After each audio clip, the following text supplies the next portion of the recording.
नमस्कार जोहार, मैं याचना जायसवाल। आप देख रहे हैं न्यूज़ झारखंड।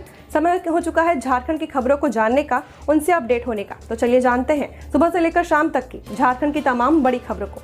लेकिन उससे पहले यदि आप हमारे चैनल पर नए हैं तो हमारे चैनल को सब्सक्राइब करिए और बेल आइकन को प्रेस करिए। इससे आपको झारखंड की हर छोटी बड़ी खबरें सबसे पहले मिले। तो चलिए जानते हैं झारखंड की बड़ी खबरों को। सरहुल रामनवमी जुलूस में नहीं कटेगी बिजली, जेबीवीएनएल ने एसओपी जारी। झारखंड में सरहुल और रामनवमी पर निकलने वाली शोभा यात्रा के दौरान बिजली की आपूर्ति बंद नहीं होगी।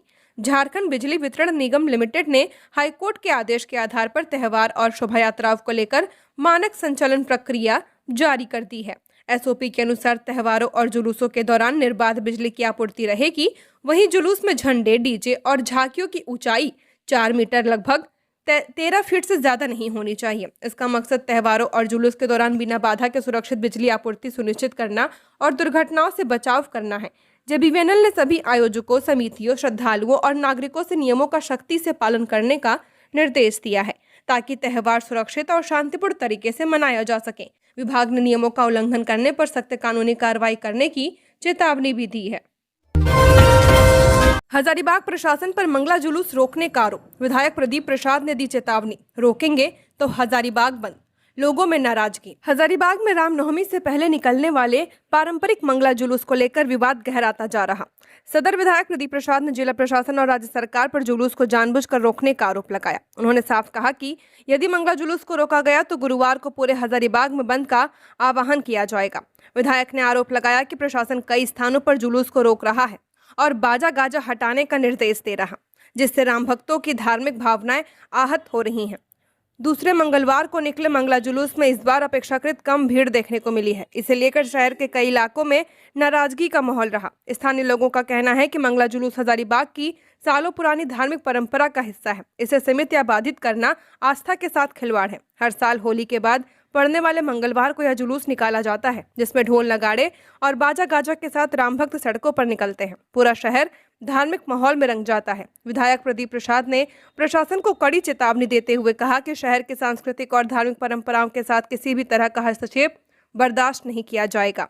उन्होंने दोहराया कि यदि प्रशासन का यही रवैया जारी रहा तो न केवल हजारीबाग बंद किया जाएगा, बल्कि इस साल रामनवमी का मुख्य जुलूस भी नहीं निकाला जाएगा। मंत्री योगेंद्र ने सदन में कहा, बिजली विभाग में रिक्त पदों पर नियुक्ति प्रक्रिया जल्द होगी शुरू। झारखंड विधानसभा बजट सत्र के दौरान सदन में बिजली विभाग में रिक्त पदों को भरने का मुद्दा उठाया गया। विधायक जयराम महतो ने कहा कि बिजली व्यवस्था को सुचारू रखने के लिए पर्याप्त संख्या में कर्मियों की जरूरत है, लेकिन लंबे समय से पद रिक्त पड़े होने के कारण कार्य प्रभावित हो रहे हैं। विधायक ने सरकार से बिजली विभाग में खाली पड़े पदों को जल्द भरने की मांग की है। इस पर जवाब देते हुए ऊर्जा मंत्री योगेंद्र महतो ने बताया कि विभाग में नियुक्ति के लिए नियमावली तैयार कर ली गई है। उन्होंने कहा कि जल्द ही रिक्त पदों पर नियुक्ति की प्रक्रिया शुरू की जाएगी। मंत्री ने आश्वस्त किया कि नियुक्ति प्रक्रिया शुरू होने के बाद विभाग की कार्यक्षमता में सुधार होगा और बिजली आपूर्ति व्यवस्था को और मजबूत किया जा सकेगा। गिरिडीह में 108 एम्बुलेंस में लगी भीषण आग। मकतपुर में खड़ी एम्बुलेंस धू धू कर जली, शॉर्ट सर्किट की आशंका, टला बड़ा हादसा। झारखंड के गिरिडीह शहरी क्षेत्र के मकतपुर में मंगलवार रात एक खड़ी 108 एम्बुलेंस में अचानक भीषण आग लग गई। यह घटना यातायात थाना के समीप सदर अस्पताल के क्वार्टर परिसर के पास हुई है। रात के समय अचानक एम्बुलेंस से धुआं उठता देख आसपास के लोग सतर्क हो गए थे, लेकिन देखते ही देखते आग ने विकराल रूप धारण कर लिया। तेज लपटें उठने लगी, जिससे इलाके में अफरा तफरी मच गई। आसपास के घरों और दुकानों से लोग बाहर निकल आए और मौके पर भारी भीड़ जमा हो गई। आग इतनी भयानक थी कि कुछ ही देर में पूरी एम्बुलेंस उसकी चपेट में आ गई और धू धू कर जलने लगी। घटना की सूचना मिलते ही स्थानीय लोगों ने पुलिस को सूचित किया। मौके पर दमकल की टीम और पुलिस बल पहुंची, आग बुझाने का अभियान शुरू किया। आग की तीव्रता काफी ज्यादा होने के कारण इसे काबू करने में काफी मशक्कत करनी पड़ी। हालांकि दमकल कर्मियों के लगातार प्रयास के बाद आग पर नियंत्रण पा लिया गया है। इस दौरान पास खड़ी एक अन्य एम्बुलेंस को तत्काल सुरक्षित स्थान पर हटा लिया गया, जिससे वह आग की चपेट में आने से बच गई है। यदि समय रहते आग पर काबू नहीं पाया जाता तो यह पास स्थित अस्पताल क्वार्टर और अस्पताल की दुकानों तक आग फैल सकती थी। जमताड़ा के बुदुड़िया गैस गोदाम में भीड़, गैस किल्लत के बीच उमड़े लोग। प्रशासन ने पर्याप्त सिलेंडर होने की दी जानकारी। जमताड़ा के बुदुड़िया स्थित गैस गोदाम में बुधवार को अचानक भारी भीड़ उमड़ पड़ी। खाड़ी देशों में चल रहे युद्ध के कारण घरेलू गैस की कमी की आशंका से लोग घबरा गए, जिससे इलाके में अफरा तफरी मच गई। इससे पहले जिले में ऐसी स्थिति नहीं देखी गई थी। सुबह से ही गैस सिलेंडर लेने के लिए उपभोक्ताओं की लंबी कतारें लग गईं। गोदाम के बाहर वाहनों की लंबी लाइन लग गई थी। आसपास के इलाकों में यातायात भी प्रभावित हुआ। स्वर्णरेखा नदी में नहाने के दौरान 14 साल के आयुष की डूबने से मौत। दोस्तों के साथ गया था घूमने। जमशेदपुर के मानगो थाना क्षेत्र स्थित गौड़ बस्ती के पास स्वर्णरेखा नदी में मंगलवार शाम एक दर्दनाक हादसे में 14 साल के मासूम आयुष कुमार की मौत हो गई है। आयुष गोलमोरी न्यू केबल टाउन का रहने वाला था और अपने माता पिता का इकलौता बेटा था। प्राप्त जानकारी के अनुसार वह दोपहर करीब 3 बजे अपने 4-5 दोस्तों के साथ घूमने के लिए नदी किनारे गया था। दोस्तों में लड़के और लड़कियां दोनों शामिल थे। इसी दौरान आयुष अपने एक साथी के साथ नहाने के लिए नदी में उतर गया, लेकिन कुछ ही देर में उसके साथी बाहर निकल आया था, जबकि आयुष पानी में ही लापता हो गया। घटना के बाद घबराए दोस्तों ने तुरंत आसपास के लोगों को इसकी सूचना दी। सूचना पर मांगो थाना की पुलिस पहुंची और गोताखोरों की मदद से खोजबीन शुरू की गई। करीब 1.5 घंटे की कड़ी मशक्कत के बाद आयुष का शव नदी से बाहर निकाला गया। प्राथमिक जांच में उसकी मौत हो चुकी थी। पुलिस ने शव को पोस्टमार्टम के लिए भेज दिया है और पूरे मामले की जाँच कर रही है। हजारीबाग में सज गया ईद का बाजार। खरीदारों की उमड़ने लगी भीड़। झारखंड के हजारीबाग में ईद को लेकर सभी ओर उत्साह का माहौल है। शहरी क्षेत्र के जामा मस्जिद रोड सहित अन्य इलाकों के बाजारों में ईद की रौनक है।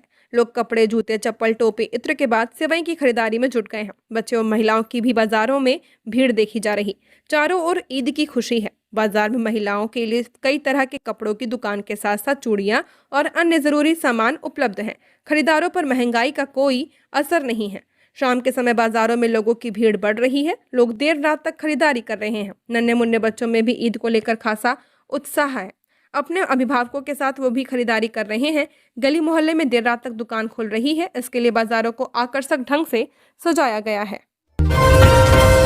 रांची समेत कई जिलों में तेज हवा, बारिश और ओलावृष्टि। 21 मार्च तक 11 जिले में वज्रपात का अलर्ट जारी। 22 को मौसम साफ होने के आसार। राज्य के मौसम में मंगलवार देर रात बड़ा बदलाव देखने को मिला है। राजधानी रांची के साथ साथ गुमला, लोहरदगा, धनबाद, बोकारो, रामगढ़, खूंटी, पूर्वी सिंहभूम और पश्चिमी सिंहभूम समेत कई जिलों में तेज हवा के साथ बारिश और ओलावृष्टि हुई है। देर शाम करीब 8 बजे के बाद रांची में मौसम अचानक बदला और 40 से 50 किलोमीटर प्रति घंटे की रफ्तार से हवा चली है। मोहराबादी, कांके रोड, कांकेर, नामकुम और इटकी इलाके में ओले भी गिरे हैं। खराब मौसम को देखते हुए राजधानी के कई इलाकों में रात 10:15 के बाद एहतियातन बिजली आपूर्ति बंद कर दी गई थी। मौसम में आए इस बदलाव से तापमान में गिरावट दर्ज की गई है। रांची में न्यूनतम तापमान गिरकर 19 डिग्री सेल्सियस तक पहुंच गया, जिससे रात में हल्की ठंड महसूस की गई। खूंटी में सबसे कम 16.5 डिग्री सेल्सियस तापमान रिकॉर्ड किया गया। मौसम में गिरावट आने से लोगों को भीषण गर्मी से राहत मिली है। 2 दिन पहले तक जहां तापमान 40 डिग्री के करीब पहुंच रहा था, वहीं अब यह 34 से 36 डिग्री के बीच बना हुआ है। मौसम विज्ञान केंद्र ने चेतावनी दी कि 21 मार्च तक जारी बोकारो, धनबाद, रामगढ़, खूंटी, देवघर, दुमका, जमताड़ा, साहिबगंज, गोड्डा और पाकुड़ समेत कई जिलों में बादल छाए रहेंगे और दोपहर बाद तेज हवा, हल्की बारिश व वज्रपात की संभावना बनी रहेगी। इसे देखते हुए येलो अलर्ट जारी किया गया। वहीं आज बारिश की संभावना भी कम है, लेकिन वज्रपात का खतरा रहेगा। 22 मार्च से मौसम साफ होने और तापमान में फिर से 2 से 3 डिग्री की बढ़ोतरी के आसार हैं। फिलहाल लोगों को सतर्क रहने और खुले स्थानों पर नहीं जाने की सलाह दी गई है। राशन डीलरों के कमीशन बढ़ाने को लेकर सदन में इरफान और अमित में तीखी नोकझोंक। झारखंड विधानसभा में राशन डीलरों के कमीशन बढ़ाने का मुद्दा जोर शोर से उठा है। विधायक अमित कुमार यादव ने टीडीएस के तहत मिलने वाले कमीशन को बढ़ाने की मांग की है। बरकट्टा विधायक ने यहां कहा कि वर्तमान में डीलरों को पर्याप्त कमीशन नहीं मिल रहा, जिसके कारण उन्हें आर्थिक दिक्कतों का सामना करना पड़ता है। उन्होंने तंज कसते हुए कहा कि जब डीलर 2 किलो तक अनाज कम दे देता है तो उसे गलत नहीं ठहराया जाता। ऐसे में सरकार को चाहिए कि कमीशन बढ़ाकर उनकी स्थिति सुधारी जाए। इस पर जवाब देते हुए खाद्य आपूर्ति मंत्री इरफान अंसारी ने बताया कि सरकार की ओर से डीलरों को प्रति यूनिट लगभग 1.5 रुपए का कमीशन दिया जाता है। हालांकि इस मुद्दे पर मंत्री नाराज भी नजर आए। उन्होंने कहा कि कौन कहां क्या बोला, इन बातों को तोड़ मरोड़ कर सदन में पेश करना ठीक नहीं है। मंत्री ने स्पष्ट किया कि सरकार डीलरों के हितों को लेकर गंभीर है और व्यवस्था को बेहतर बनाने पर काम कर रही है। गुरुवार को होगा डिप्टी मेयर का चुनाव। नीरज कुमार को बीजेपी दे सकता है अपना समर्थन। रांची नगर निगम के डिप्टी मेयर का चुनाव कल्याणी गुरुवार को होना तय हुआ है। डिप्टी मेयर के चुनाव को लेकर सरगर्मी साफ नजर आ रही है। वहीं डिप्टी मेयर को लेकर भाजपा का दावा है कि बीजेपी के ही डिप्टी मेयर इस बार चुनकर आएंगे। भाजपा का कहना है कि सर्वाधिक पार्षद बीजेपी के विचारधारा वाले हैं। वहीं खबर सामने आ रही है कि रांची नगर निगम डिप्टी मेयर की रेस में नीरज कुमार का नाम आगे आ रहा। आपकी जानकारी के लिए बता दें कि नीरज कुमार वार्ड नंबर 31 के नवनिर्वाचित पार्षद हैं। सूत्रों के अनुसार उन्हें बीजेपी का समर्थन मिलने की चर्चा भी जोरों पर है। हालांकि अभी तक कोई मामले को लेकर आधिकारिक पुष्टि सामने नहीं आई है, लेकिन सियासी गलियारों में हलचल तेज हो चुकी है। पाकुड़ कोर्ट परिसर में निकला 5 फीट का कोबरा, वन विभाग ने सुरक्षित पकड़ा। 2 दिनों की बारिश की वजह से बिल से बाहर आने की आशंका। पाकुड़ जिला मुख्यालय के पुराना कोर्ट परिसर में लोक अभियोजक कार्यालय के पास लगभग 5 फीट लंबा एक कोबरा निकलने से हड़कंप मच गया। वन विभाग की रेस्क्यू टीम ने मौके पर पहुंचकर सांप को सुरक्षित पकड़ लिया है और जंगल में छोड़ दिया है। यह घटना पुराना कोर्ट परिसर स्थित सिविल एसडीओ कार्यालय के ठीक बगल में लोक अभियोजक लुकास हेम्ब्रम के कार्यालय में हुई है। लुकास हेम्ब्रम अपनी फाइलों का अवलोकन कर रहे थे, तभी उन्होंने कार्यालय के बगल में सांप को रेंगते देखा। उन्होंने तत्काल अपने मुंशी को इसकी सूचना दी। सांप निकलने की खबर फैलते ही आसपास मौजूद अधिवक्ताओं और आम लोगों में अफरा तफरी मच गई। मौके पर भीड़ जमा हो गई। तुरंत वन विभाग को सूचित किया गया। टीम ने लोक अभियोजक कार्यालय के बगल में स्थित झाड़ी में सांप की तलाश शुरू की। काफी मशक्कत के बाद झाड़ी में छिपा लगभग 5 फीट लंबा कोबरा सांप बरामद किया गया, जिसे सुरक्षित पकड़कर जंगल में छोड़ दिया गया है। जमताड़ा में रसोई गैस की भारी किल्लत, पुलिस की निगरानी में हो रहा एलपीजी सिलेंडर का वितरण। जमताड़ा में रसोई गैस की भारी किल्लत देखी जा रही है, जिससे आम जनता के बीच अफरा तफरी का माहौल बना हुआ है। एलपीजी मांग की तुलना में गैस सिलेंडर की आपूर्ति काफी कम होने के कारण स्थिति तनावपूर्ण हो गई है। बुधवार को 2 दिनों के लंबे इंतजार के बाद जब गैस की खेप जमताड़ा पहुंची तो बुधडीह स्थित गैस गोदाम पर सुबह से ही उपभोक्ताओं का सैलाब उमड़ पड़ा। वहीं भीड़ और संभावित हंगामे को देखते हुए प्रशासन ने मौके पर पुलिस बल की तैनाती की है। वर्तमान में गैस का वितरण पूरी तरह पुलिस की निगरानी में किया जा रहा, ताकि कतारबद्ध तरीके से लोगों को सिलेंडर मिल पाए। उपभोक्ताओं की लंबी कतारें सड़क तक पहुंच गई हैं, जिससे आसपास के क्षेत्रों में यातायात भी प्रभावित हो रहा है। होमगार्ड बहाली में चक्कर खाकर गिरा ट्रैफिक पुलिस जवान, सरायकेला के अस्पताल में इलाजरत। झारखंड के सरायकेला में बिरसा मुंडा स्टेडियम में चल रही होमगार्ड बहाली प्रक्रिया के दौरान एक ट्रैफिक पुलिस हवलदार अचानक चक्कर खाकर गिर पड़े। इस घटना से वहां मौजूद पुलिस कर्मियों और अभ्यर्थियों के बीच कुछ देर के लिए अफरा तफरी मच गई। मौके पर मौजूद जवानों ने तुरंत स्थिति को संभाला और घायल हवलदार को सहायता प्रदान की है। मिली जानकारी के अनुसार 56 साल के हवलदार रविंद्र यादव आदित्यपुर ट्रैफिक थाना में पदस्थापित हैं। मंगलवार को उनकी ड्यूटी बिरसा मुंडा स्टेडियम के गेट पर लगाई गई थी, जहां होमगार्ड बहाली प्रक्रिया चल रही थी। सुबह करीब 9:30 बजे ड्यूटी के दौरान उन्हें अचानक चक्कर आया और वे जमीन पर गिर पड़े। घटना के बाद वहां मौजूद पुलिस कर्मियों ने तुरंत कार्रवाई की। घटना की सूचना मिलते ही सरायकेला पुलिस मेंस एसोसिएशन के अध्यक्ष रमेश पाड़िया और जिला ट्रैफिक प्रभारी राजू कुमार मौके पर पहुंचे। दोनों अधिकारियों ने बिना देर किए हवलदार को उठाकर सरायकेला सदर अस्पताल पहुंचाया। इस दौरान उनकी हालत को देखते हुए प्राथमिक उपचार तुरंत शुरू किया गया। पानी की तलाश में गांव पहुंचा हिरण, चतरा में कटीले तार में फंसकर मौत, देर तक तड़पता रहा था, ग्रामीणों में आक्रोश। चतरा के कान्हाचट्टी प्रखंड से एक मार्मिक घटना सामने आई है। यहाँ प्यास बुझाने जंगल से गांव की ओर आए एक हिरण की दर्दनाक मौत हो गई। यह घटना सिमरडीह गांव की है, जहां खेतों में लगाए गए कटीले तारों में फंसकर हिरण ने दम तोड़ दिया। बताया जा रहा है कि इन दिनों भीषण गर्मी के कारण जंगलों के जल स्रोत पूरी तरह सूख चुके हैं। ऐसे में जंगली जानवर पानी की तलाश में आबादी वाले इलाकों की ओर रुख कर रहे हैं। इसी क्रम में यह हिरण भी पानी की तलाश में जंगल से निकलकर गाँव के खेतों तक पहुंच गया, लेकिन वहां पहले से ही लगी कटीले तारों की बाढ़ उसके लिए जानलेवा साबित हो गई। ग्रामीणों के अनुसार हिरण खेत में लगे कटीले तारों में बुरी तरह फंस गया था और काफी देर तक छटपटाता रहा, लेकिन उसे समय पर बचाया नहीं जा सका और अंततः उसकी मौत हो गई। इस घटना के बाद स्थानीय लोगों में गहरा आक्रोश देखने को मिला है। धनबाद में 80 फीट गहरी खान से मिली बॉडी, मृतक की नहीं हो सकी है पहचान, शव से आ रही दुर्गंध, हत्या की आशंका गहराई। धनबाद के बरवाडा थाना क्षेत्र में उस वक्त सनसनी फैल गई जब कासियाटांड स्थित 8 लेन के पास एक बंद पड़े पत्थर क्रशर के समीप लगभग 80 फीट गहरी खदान से एक अज्ञात व्यक्ति का शव बरामद किया गया है। घटना की सूचना मिलते ही आसपास के लोगों की भारी भीड़ मौके पर जमा हो गई। स्थानीय लोगों के बीच इस घटना को लेकर तरह तरह की चर्चाएं होने लगी। सूचना पर बरवाडा थाना की पुलिस टीम तत्काल घटनास्थल पर पहुंची और पूरे मामले की जांच शुरू कर दी है। खदान की गहराई और दुर्गम स्थिति को देखते हुए पुलिस को शव तक पहुंचने और उसे बाहर निकालने में काफी मशक्कत करनी पड़ी। स्थानीय लोगों के अनुसार शव से तेज दुर्गंध आ रही थी, जिससे अंदाजा लगाया जा रहा है कि घटना 2 से 3 दिन पुरानी हो सकती है। मृतक की उम्र लगभग 40 से 45 साल के बीच बताई जा रही है। शव की स्थिति और उसके सिर पर मिले गंभीर चोट के निशान से हत्या की आशंका को और मजबूत कर दिया है। आसपास के लोगों का मानना है कि किसी अज्ञात व्यक्ति की हत्या कर शव को छिपाने के उद्देश्य से खदान में फेंक दिया गया है। संसद में उठा गुमला रेल लाइन का मुद्दा, सुखदेव भगत ने मोदी सरकार को घेरा। केंद्रीय बजट सत्र के दौरान लोकसभा में रेल मंत्रालय के अनुदान मांग पर चर्चा हुई। लोहरदगा लोकसभा के सांसद सुखदेव भगत ने कांग्रेस की ओर से भाग लेते हुए केंद्र की मोदी सरकार और रेल मंत्रालय पर जमकर हमला बोला। सांसद ने गुमला के साथ सौतेला व्यवहार करने का आरोप लगाया। उन्होंने गुमला में नई रेलवे लाइन के निर्माण की मांग उठाई है। संसद में अपने संबोधन के दौरान भगत ने कहा कि झारखंड, खासकर गुमला जैसे ऐतिहासिक और सांस्कृतिक रूप में समृद्ध क्षेत्र को अब तक रेलवे कनेक्टिविटी से नहीं जोड़ा जा सका है। यह बेहद दुर्भाग्यपूर्ण है। सांसद ने याद दिलाया कि गुमला 1971 के भारत पाक युद्ध के परमवीर चक्र विजेता अल्बर्ट एक्का की जन्मस्थली है। फिर भी यह जिला आज तक रेलवे नेटवर्क से नहीं जुड़ पाया है। झारखंड विधानसभा के बजट सत्र का आखिरी दिन, जलाशय, कोल्ड स्टोरेज और बिजली पर बहस, समाधान से ज्यादा सवाल हावी।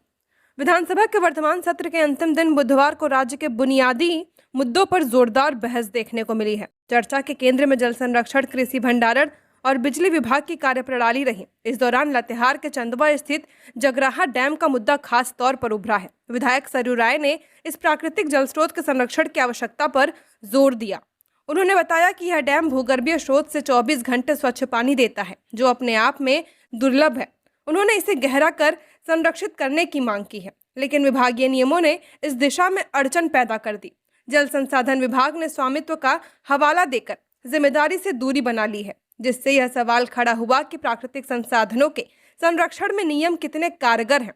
सरकार की ओर से जवाब देते हुए मंत्री हफीजुल हसन ने स्पष्ट किया कि वर्तमान नियमों के तहत केवल 5 एकड़ से बड़े सरकारी तालाबों का ही सौंदर्यीकरण संभव हो पाया है। चूंकि जगराहा डैम को निजी श्रेणी में रखा गया है, इसलिए विभाग फिलहाल उस हस्तक्षेप नहीं कर सकता। हालांकि उन्होंने यह भी संकेत दिया कि सरकार एक नया प्रस्ताव तैयार कर रही है, जिसके तहत 2.5 एकड़ से ज्यादा के सरकारी और गैर सरकारी जलाशयों के जीर्णोद्धार का रास्ता खुल सकता है।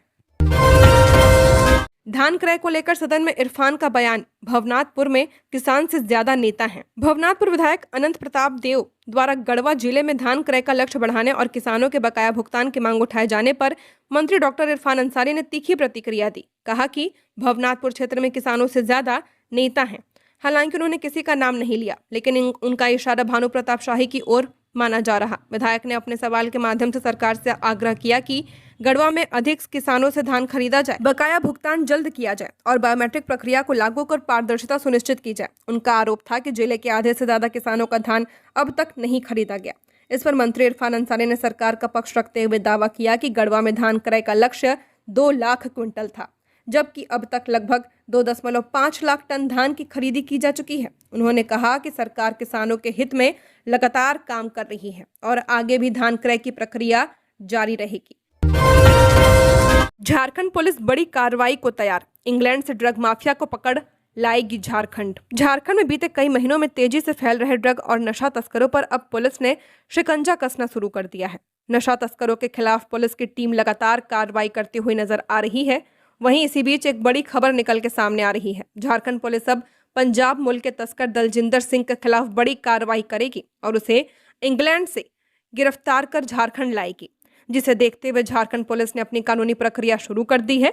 मिली जानकारी के अनुसार यह कार्रवाई झारखंड रेल पुलिस के डीजी अनिल पाल्टा के निर्देश के बाद की जा रही है। बताया जा रहा है कि दलजिंदर सिंह के पासपोर्ट को भी रद्द करने की प्रक्रिया शुरू कर दी गई है। पुलिस इस कार्रवाई में इंटरपोल की मदद ले रहा ताकि समय रहते जल्द से जल्द दलजिंदर सिंह को पकड़ा जा सके।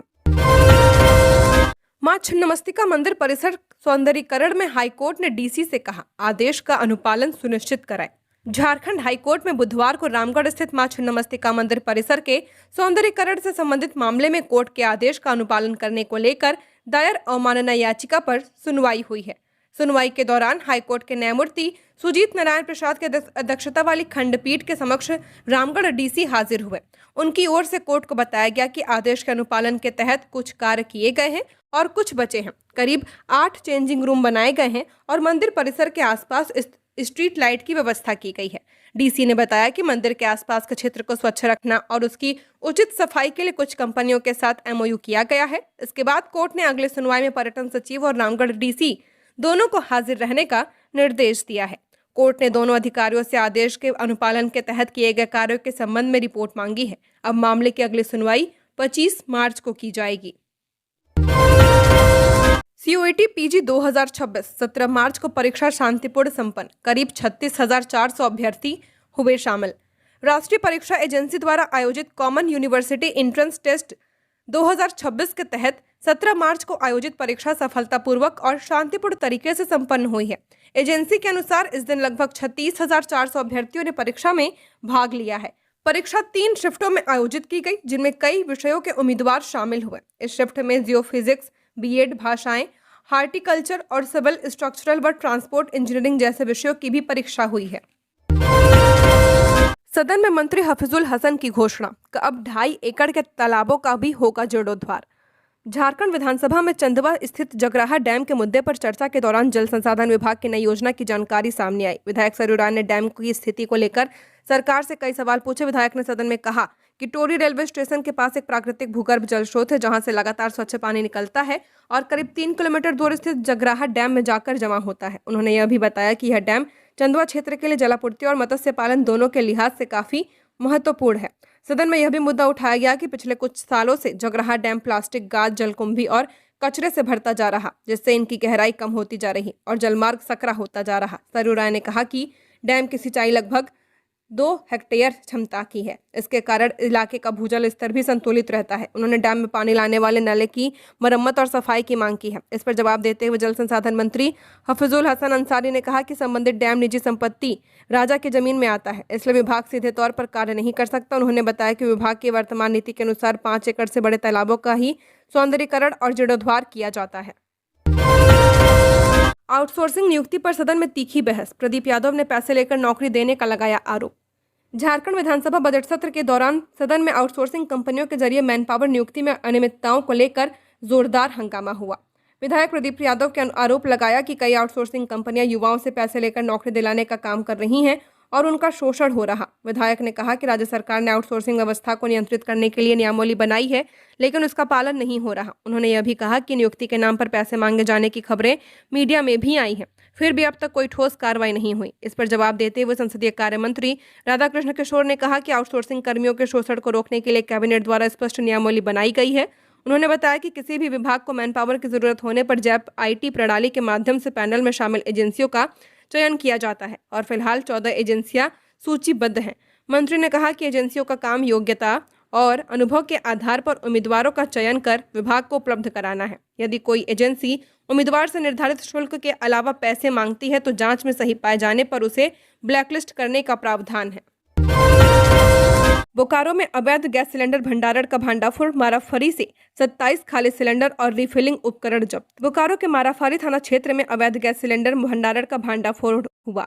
मंगलवार शाम जिला प्रशासन और पुलिस की संयुक्त टीम ने बांसगोड़ा स्थित एक दुकान पर छापेमारी कर 27 खाली गैस सिलेंडर और कई रिफिलिंग उपकरण जब्त किए हैं। यह कार्रवाई जिला आपूर्ति पदाधिकारी शालिनी खलको और माराफारी थाना प्रभारी मोहम्मद आजाद खान के नेतृत्व में की गई है। टीम ने राजेश स्टोर नामक संदिग्ध दुकान की तलाशी ली थी। दुकान के अंदर एक कमरे में छिपाकर रखे गए 8 HP और 19 इंडेन गैस सिलेंडर बरामद किए गए हैं, जो सभी खाली थे। छापेमारी के दौरान गैस ट्रांसफर करने वाला पाइप, लोहे के औजार और अन्य सामग्री जैसे कई उपकरण भी जब्त किए गए हैं। इन उपकरणों की बरामदगी से अवैध गैस रिफिलिंग या भंडारण की आशंका जताई जा रही है। अधिकारियों ने बताया कि ऐसी गतिविधियां न केवल गैर कानूनी है बल्कि बड़े हादसों का कारण भी बन सकती हैं। चतरा में जहरीली शराब की मिनी फैक्ट्री का भांडाफोड़। बिहार तक फैला था नेटवर्क। चतरा पुलिस और उत्पाद विभाग ने एक ऐसी साजिश को नाकाम किया जो सैकड़ों लोगों की जान ले सकती थी। वशिष्ठ नगर जोरी थाना क्षेत्र के पोस्तिया गांव में एक घर के भीतर अवैध मिनी शराब फैक्ट्री धड़ल्ले से चल रही थी। उपायुक्त कीर्ति श्री के कड़े निर्देश पर SDO के नेतृत्व में गठित टीम ने उस फैक्ट्री पर धावा बोलकर न केवल 5 लाख रुपए की नकली शराब बरामद की बल्कि 3 शातिर तस्करों को भी दबोच लिया। यह शराब झारखंड से बिहार की सीमाओं को पार कर दुगने दामों पर बेची जा रही थी। उत्पाद अधीक्षक ने प्रेस कॉन्फ्रेंस में चौंकाने वाले खुलासे किए हैं। उन्होंने बताया कि तस्कर अनिल कुमार यादव के घर में स्प्रीट और केमिकल के जरिए जहरीली शराब तैयार की जा रही थी, जो कि बिहार में शराब बैन है। इसलिए माफिया इस नकली शराब को ओरिजिनल बताकर वहां दुगने दामों पर खपाते थे और मोटा मुनाफा कमाते थे। छापेमारी के दौरान पुलिस ने 1318 बोतलें बरामद की हैं, जिन पर रॉयल स्टैग और रॉयल चैलेंज जैसे महंगे ब्रांड्स के नकली ढक्कन और स्टिकर लगे थे। मौके से बोतलें सील करने वाली मशीन और कच्चा स्प्रिट भी जब्त किया गया है। प्रिंस खान और सुजीत गैंग में गठजोड़, कारोबारियों से मिलकर रंगदारी की हो रही वसूली। विदेश में बैठकर अपने गैंग का संचालन कर रहे कुख्यात अपराधी प्रिंस खान और जेल में बंद गैंगस्टर सुजीत सिंह एक बार फिर मिलकर काम कर रहे हैं, यह साबित हो चुका है। धनबाद और रांची पुलिस की संयुक्त कार्रवाई में टीटोस रेस्टोरेंट में हुई गोलीबारी में शामिल सभी आरोपी गिरफ्तार कर लिए गए हैं। कुख्यात प्रिंस खान और गैंगस्टर सुजीत सिन्हा एक साथ काम कर रहे हैं। दोनों गैंग के लोग मिलकर झारखंड के कारोबारियों से न सिर्फ रंगदारी वसूल रहे, बल्कि गोलीबारी की वारदात को भी अंजाम दे रहे हैं। एयरपोर्ट थाना क्षेत्र के कुतियातू स्थित टीटोस रेस्टोरेंट में गोलीबारी कर एक कर्मी की हत्या करने के मामले में गिरफ्तार अपराधियों ने भी खुलासा किया है कि दोनों गैंग एक साथ काम कर रहे हैं। गिरफ्तार अपराधियों ने पूछताछ में पुलिस को बताया कि टीटोस रेस्टोरेंट के संचालक से रंगदारी नहीं मिलने की वजह से गोलीबारी की वारदात को अंजाम दिया गया था। रांची पुलिस ने पलामू के कुबेर उर्फ मनीष सिंह उर्फ अमन सिंह, धनबाद के अफजल अमन उर्फ बाबर उर्फ विराट, धनबाद के पुटकी के पप्पू भुइयां और वासेपुर के मोहम्मद शादाब आलम उर्फ डॉक्टर को गिरफ्तार किया है। रांची में 5 थाना प्रभारी बदले गए, एसएसपी राकेश रंजन ने जारी किया आदेश। रांची में पुलिस प्रशासनिक व्यवस्था को दुरुस्त करते हुए एसएसपी राकेश रंजन ने 5 थानों में नए थाना प्रभारियों की नियुक्ति कर दी है। यह पोस्टिंग हाल ही में हुए तबादलों के बाद रिक्त हुए पदों को भरने के लिए की गई। इस संबंध में मंगलवार को आधिकारिक आदेश जारी किया गया है। जारी आदेश के मुताबिक लव कुमार सिंह को लोअर बाजार थाना का प्रभारी बनाया गया है। वहीं अरुण कुमार महता को धुरवा, सनोज कुमार चौधरी को कोतवाली, कुणाल कुमार को कांके और नितिन कुमार सिंह को डेली मार्केट थाना की जिम्मेदारी सौंपी गई है। एसएसपी ने सभी नियुक्त पदाधिकारियों को तत्काल अपने अपने थानों में योगदान देने का निर्देश दिया है। उल्लेखनीय है कि एक दिन पहले ही रांची से करीब आधा दर्जन इंस्पेक्टरों का जिला तबादला किया गया था, जिसके बाद इन पदों पर नई नियुक्तियां की गई हैं। तो ये थी झारखंड की टॉप बड़ी खबरें। ऐसे ही झारखंड की हर खबरों को जानने के लिए हमारे चैनल को सब्सक्राइब करें। धन्यवाद।